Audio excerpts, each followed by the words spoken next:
What's going on, guys? Johnny GB here, bringing you guys my draft analysis for the Pokemon Global League, aka the PGL. This is Season 6. We are returning 1 year later after Season 5, and I'm bringing you guys a draft I'm very excited to use. I'm using a lot of Pokemon I haven't used, and I'm using a lot of very powerful Pokemon that I managed to draft. We were given the 5th draft position in a 20-coach league, so in leagues that are 20 to 24 coaches, I have a set strategy of wanting to grab all of the wall breakers I possibly can, simply because of not every coach being able to have a switch-in. Some coaches may have switch-ins to all the breakers, but other coaches, which could be a majority of the coaches, will not have that option to have reliable switch-ins to all the wall breakers. Now, the way PGL does it is you're given 1,250 points, 1250, to draft a team of 11 Pokemon with 1 Mega. Now, seeing as I'm going to be drafting a lot of high-tiered Pokemon, I had to find a very good basis for lower-tier picks. I will get into those later, and I will be going in order of the round I pick these Pokemon. Now, first round, 5th pick, I got lucky and fortunate enough to land Naga. Now, Naga is a Pokemon that I have been in the last 2 drafts a few spots from being able to draft it. PGBL, I think I was 2 spots from being able to draft Naga. It is a very fast special attacker, base 121 speed if I'm not mistaken, and 127 special attack with access to Nasty Plot. The good thing about Naga, if timid max special attack and max speed, it does actually get a speed boost with the ability to set up with Nasty Plot. Looking at some of the moves it's able to use, it does get fire coverage to deal with steel types that otherwise so-called wall it, aka like Fire Blast, Flamethrower. Gets access to reliable stabs like Dragon Pulse, Draco Meteor, and Sludge Wave / Sludge Bomb, and then access to hidden powers and such.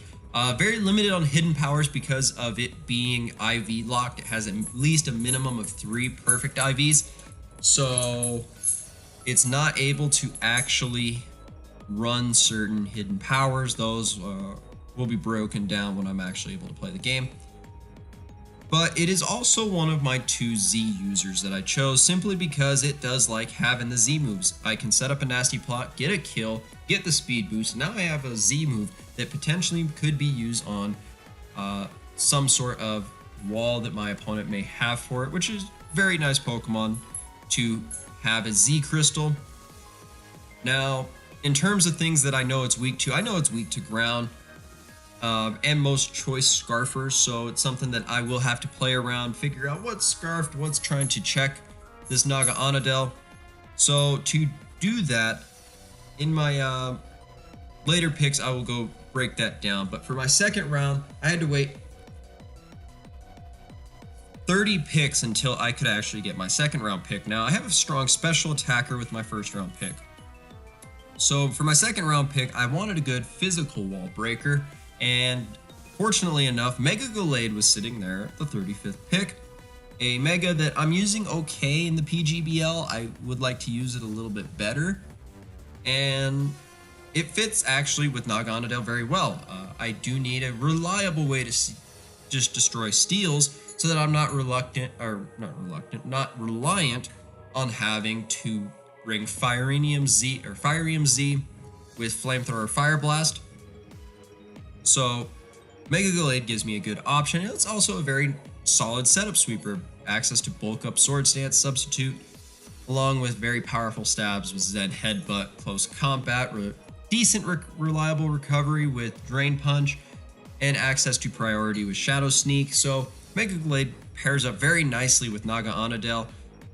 The downside is they're not very bulky. I mean, Gallade has decent bulk, especially defensive wise, but it's not meant to be taking hits, so I know I will need to fill up the bulky end of my team later on in the draft. But Mega Gallade right there pairs up very nicely with the Naga, especially for 0 points. I would have thought it maybe would have cost 50 to 100 points for Mega Gallade, but being able to get it for 0 points as a regular tier Mega was a fantastic thing to pair with the Naga Onodale. Now, third round. I needed some bulk, I needed a grounded resist / immunity, and I want to start getting some hazard removal, as well as starting Bolt Turn combo. So I went and grabbed Zapdos, a Pokemon that I actually enjoy using. I feel like it fits the pairing very nicely with Naga Onodale and Mega Gallade. The downside is now I got 2 Pokemon weak to ice, so I will have to find a way to deal with my ice weakness because my water isn't really resisting ice. So looking at Zapdos, it has some very solid bulk, two very good abilities with pressure and static. The ability to run static defog now allows me to switch into physical attackers, allows me to switch into ground types very easily now, barring Smackdown or Gravity, stuff like that Landers can run. But have access to now reliable hazard removal, access to recovery on Zapdos, gives me Volt Turn. It does get access to U-Turn and Volt Switch, so now I have some switch initiative to get into some of my heavy hitters on the team, Naga Onodale and Mega Gallade.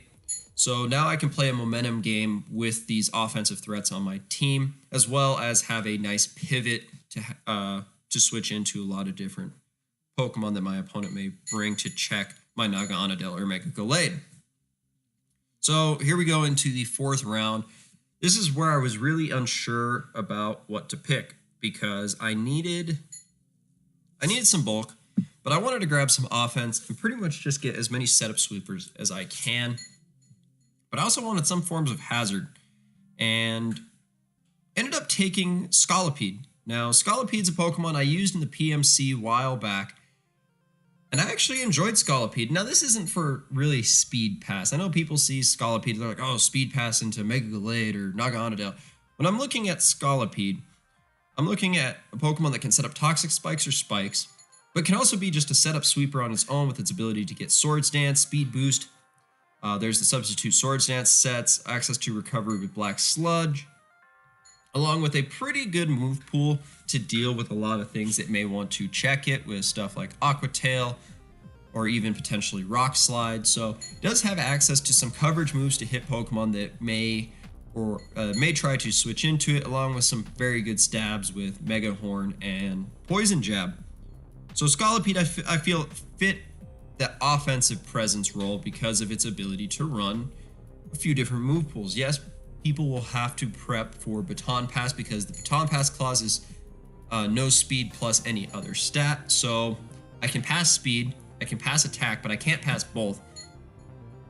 But it's just that extra added element because Scolipede can also be a setup sweeper on its own, which I will hopefully try to accomplish at least once or twice this season. So I felt like Scolipede, you know what, fits the team very well. I think now I have an issue with the Psychic weakness. I got the double poison there.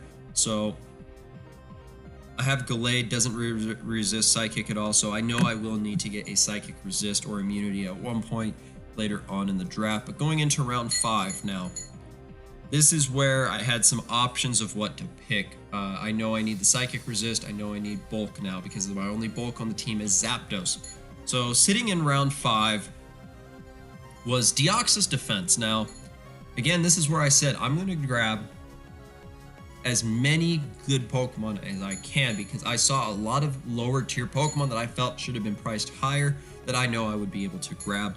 So ended up grabbing Deoxys Defense here in the 5th round. Now, I've never used any type of Deoxys. They've been allowed in the ICBA. I've played against Deoxys Speed, but I've never played against Deoxys Defense. So what Deoxys Defense gives me now is a reliable Stealth Rocker because I didn't have any on the team. I had Scolipede for Spikes, but I didn't have any reliable Stealth Rockers. So 1, that gives me a very good Stealth Rocker. 2, it gives me a Psychic Resist, and a very good Psychic Resist. I also get more Spikes set up out of Deoxys, and just general bulk that my team needed. Now, I have 2 Pokemon now weak to Ghost. Now, I know there aren't many Ghost Pokemon out there, but it's something in the back of my mind that I'm keeping note of that right now my Ghost resists aren't existent. I don't have anything to safely switch into a Mimikyu, safely switch into a Gengar. So that's something that I know I have to take care of in the draft, is find something that switches in, because Deoxys Defense is actually just setup fodder to Mimikyu. So that's something I will take note of for the draft. But I'm very excited to use Deoxys Defense. It's a Pokemon that a lot of people are debating unbanning in leagues. I've seen discussion of it, especially with Toxic, but I do have a Scolipede and a Naga, so that's where opponents really have to think if they really want to go for the Toxic. I can get out into one of my 2 setup sweepers and really pressure the rest of their team. So Deoxys Defense is a nice pair with the 2 poison types I do have on the team.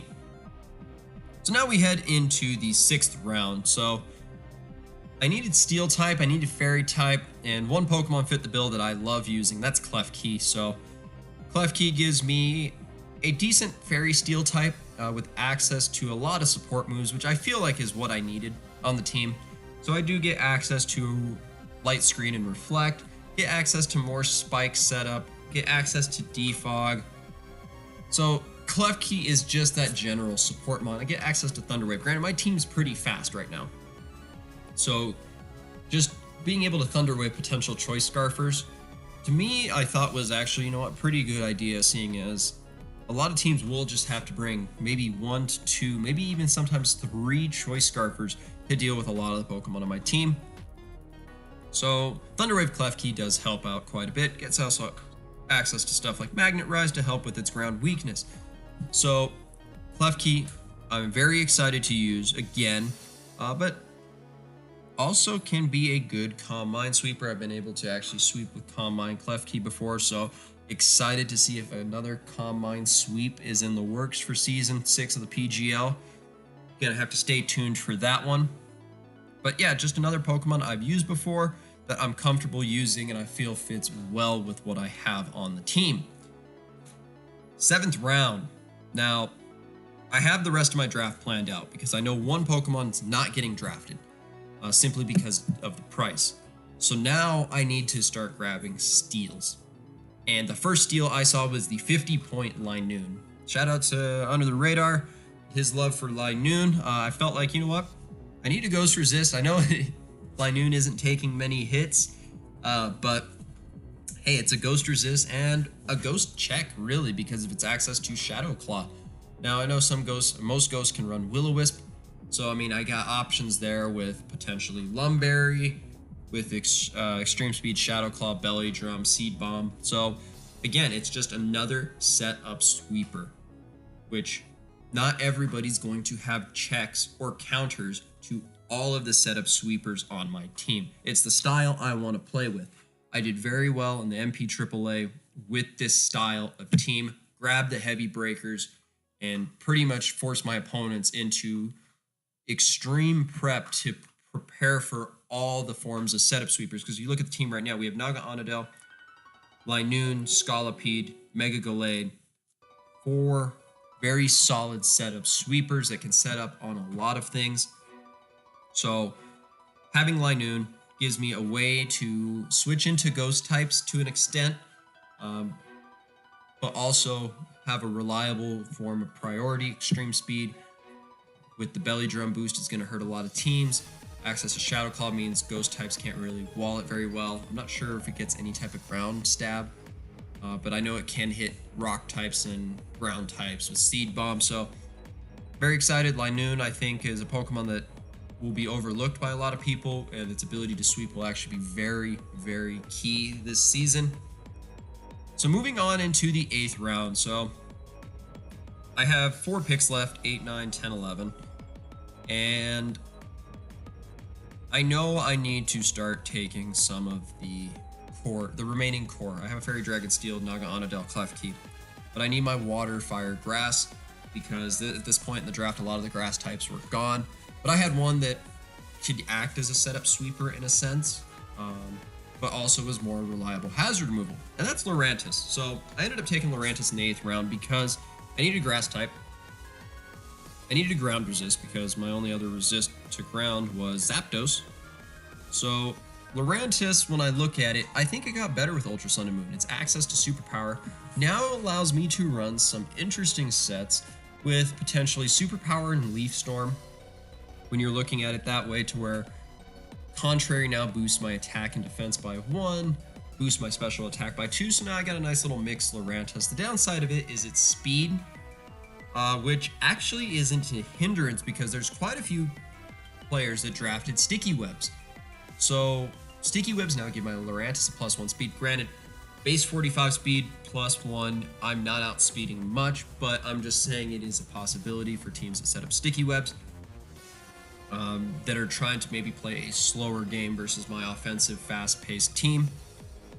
It gets access to Defog, Superpower, Leaf Storm, so it's a reliable Pokemon in the terms of its price. For 50 points, to get a Defogger, it has Contrary with 2 forms of boosting its stats with Superpower and Leaf Storm, along with some nice, very powerful physical attacks like Solar Blade and Leaf Blade. So I've used Laurentis before a while back, probably when Sun and Moon first came out last year in a league, and I thought it was utter trash, simply because it was slow, it was just bulky, it didn't do much. But now with Superpower, I think it can get bulkier. It does get access to reliable recovery. I believe it gets access to aromatherapy as well, so it does have a form of healing status conditions as well. So I needed the grass type, and it was at a point where all the grass types were going. I could have gone Tangela, but I just want the extra hazard removal. For some reason, I find a way to lose to hazards all the time, so right now, Laurentis, Klefki, Zapdos just gives me 3 forms of hazard removal. Granted, I don't have Rapid Spin. I would have liked Serena, but just didn't fit what I wanted to do with the team. So 9th round comes in. This Pokemon still wasn't drafted, but there was a couple teams that could draft it. So I wanted to make sure that nobody else was managing to take it, and that's Hoopa Unbound. So Hoopa was a little overpriced at 200 points, same as Naga Onadel, same as Deoxys Defense, Magirna, and such, but it's just this concept of having another wall breaker on the team. It's what I like to have. I just want to be able to Volt Turn into a bunch of wall breakers. Now, when I look at the Volt Turn possibilities, as of right now, it's just Zapdos. So unfortunately, that's where I did not draft well, was just having one of my only Volt Turn mons be Zapdos. I would have liked to possibly get another good U-turner or Volt Switch user so that I can get into stuff like Hoopa, Naga Onadel, Gallade a little bit easier than having to hard swap.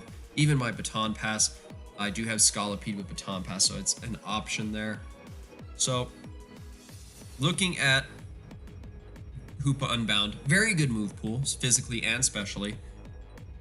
Has very few switch-ins, which is fantastic, especially since a lot of its switch-ins are weak to Mega Gallade, being steel types and opposing dark types. So that's where Hoopa plus Gallade I think is very nice. The problem is it gives me another bug weakness, gives me another doesn't give me a very good ghost resist again.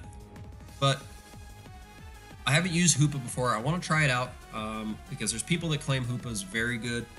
There's also people who think it's pretty overrated in the league format, especially when its speed is sitting there at base, I believe it's 85, so it's not the highest speed tier. It might be even lower than that. I think it actually speed ties with Mamoswine, if I'm not mistaken, at base 80.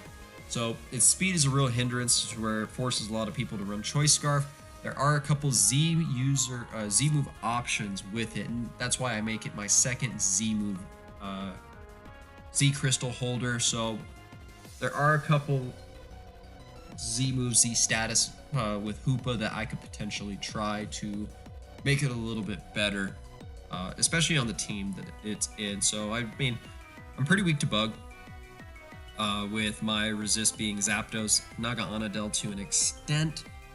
So that's something that Mega Heracross, Mega Pinsir, I'm very weak to. Granted, I do have some forms of checks to those Pokemon, with stuff like Linoone and Scolipede to an extent can check a Mega Pinsir with Protect, Rock Slide. So that's what it is. I mean, Hoopa I think it'd be fun to use. If not, I think it's access to 3 or 4 free agents to where I can dump it and another Pokemon for better fitting pieces for my team. But now we're getting to the final 2 rounds here, and we took Seismitoad here in the 10th round. So this is right around when the rest of the bulky waters were starting to go, stuff like Swampert, Jellicent were starting to go this late in the draft. And my favorite bulky water ended up falling to me in Seismitoad. So what Seismitoad does, I get a second Stealth Rocker, a very good Stealth Rocker at that. I get a potential Swift Swim user because there are 2 rain teams in the league. So having a Swift Swim user that can potentially sneak by with a very solid move pool with stuff like Sludge Wave, Earth Power, Scald, Rock Slide, Waterfall. So Seismitoad can be very good physically, offensive, especially offensive in a rain matchup, which is something fun to abuse with it. Gets access to other support moves, stuff like Knock Off, Toxic, and such. So it fits well with the team. It's a Pokemon I like using. I feel like it'll fit the team very well. And it gives me the second piece of my Fire, Water, Grass, so it's something I need to pretty much take note of now. It's not resistant to ice, that's the downside of it. So my only ice resist again at this point is Klefki and to an extent Mega Gallade. So I don't really have a very good ice resist until this final round pick of Incineroar.